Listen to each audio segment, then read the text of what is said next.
সৌরভ দা, আমার একটা ডাউট ছিল। হ্যাঁ বল। তো তুমি তো জানো সৌরভ দা যে ডাব্লিউবিজি রেজাল্ট আসতে খুব ডিলে হচ্ছে।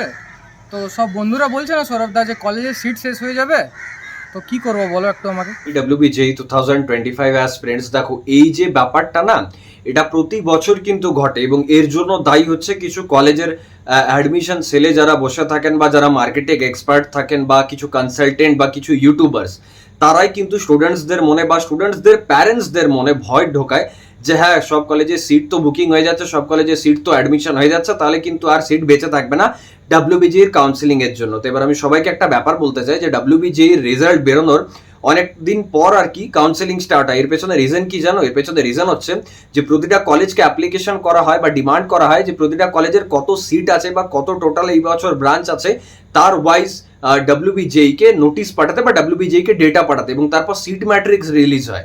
এবং সেই সিট ম্যাট্রিক্সটাতে যে নাম্বার অফ সিটস থাকে না, সেটা কিন্তু হিউজ পরিমাণ থাকে। মানে এরকম নয় যে আমার একটা কলেজ আছে, আমার 100টা সিট, আমি 80টা সিট এমকিউ কোটা দিয়ে দিলাম বা 80টা সিটে উইদাউট ডাব্লিউবিজেতে অ্যাডমিশন নিয়ে নিলাম, আমি 20টা সিট ডাব্লিউবিজেতে পার্টিসিপেট করবো কারণ ওখানে আমার কোনো প্রফিট নেই।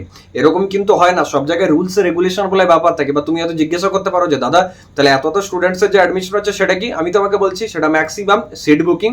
আর সেকেন্ড, যদি জিজ্ঞাসা করো যে দাদা তাহলে যারা ডাব্লিউবিজে দিয়ে নেবে তাদের এত পরিমাণ সিট কিভাবে দেবে ডাব্লিউবিজেই থ্রু দিয়ে কলেজগুলো, কারণ তারা তো অলরেডি অ্যাডমিশন নিয়ে নিয়েছে। তো তোমরা একটা জিনিস ভুলে যাচ্ছ যে যারা অলরেডি অ্যাডমিশন নিয়ে নিয়েছে এটা ক্লেম করছে, তাদের ডাব্লিউবিজে র্যাঙ্ক কার্ডটা আদৌ তারা অ্যাক্সেস করতে পারবে কিনা এটা তারাই জানে। এবার আমি কি বললাম এটা ডিটেলে বলবো না, তোমরা নিজেদের বুদ্ধি লাগাও। শুধু এটুকুই বলতে চাই, কেউ ভয় খেও না। যারা এমকিউ কোটাতে গেছে, সিট বুকিং করেছে, দ্যাটস আনাদার ইস্যু।